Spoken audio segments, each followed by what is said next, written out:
Just some perspective on sort of where you guys are at right now. And I mentioned you guys are, as the day of this recording, you're 18-5, first in the NBA.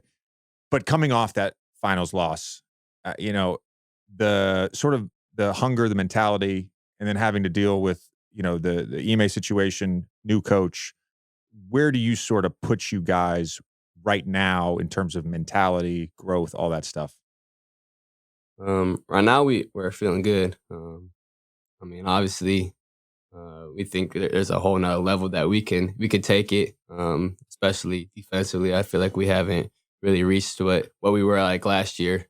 Which is what we held our hat on last year was was on the defensive end. So, right now our mentality is just to get back to that mindset, get back to the way we were last year with defending, and right now we're one on offense, but we want to get up there on defense as well. So we think there's just a whole lot more growth, and I think over the season it will just continue to get better and better once we really hit that stride. So and getting Rod back and everything will be huge for us. So we're really excited. We like what we got going on right now, and we understand it's a long journey, but we're in a good mindset right now.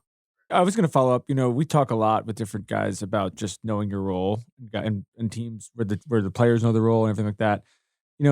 We didn't talk much in this ep about like Al, for example, or even like Hauser. This year who's sort of been crazy. Hauser's Tommy's guy. He's awesome. He's awesome. your guy. He's awesome. Tommy picks like 5 players every year. He's on a big Hauser kick. He's on a big Aaron Gordon kick. He's such a hater for no reason. Aaron Gordon. Who would not be a Hauser guy? But I just but take those two out of it. I think this fits for the whole team. It feels like so far, everybody has figured out how to carve out their own lane and kind of stick to that, and that's clearly not the case around the league with every team.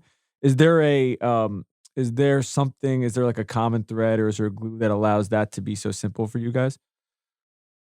I just think that, we basically have 5 guys out there that can shoot, pass, and like create a play. So just trusting. We talk about love and trust a lot. So just trusting that if you make the right play, like kick the ball across, it's going to come back and find you. They show film clips of that all the time. It's like the person that started with the kick ahead ends up with the wide open 3. So just having that trust that if you make the right play, that next person is going to make the right play as well, and you're going to end up benefiting from it. So, Al's amazing. He's just a constant professional, always doing what he needs to do, and kind of all just go from there. And Sam's the GOAT. He can shoot it. Yeah, he's been unbelievable. I feel like that speech needs to be told to Knox's. I'm going to get ready to go watch Knox's first real game with this. Like, it's like a traveling team, not quite AAU, but they have a game uptown later today.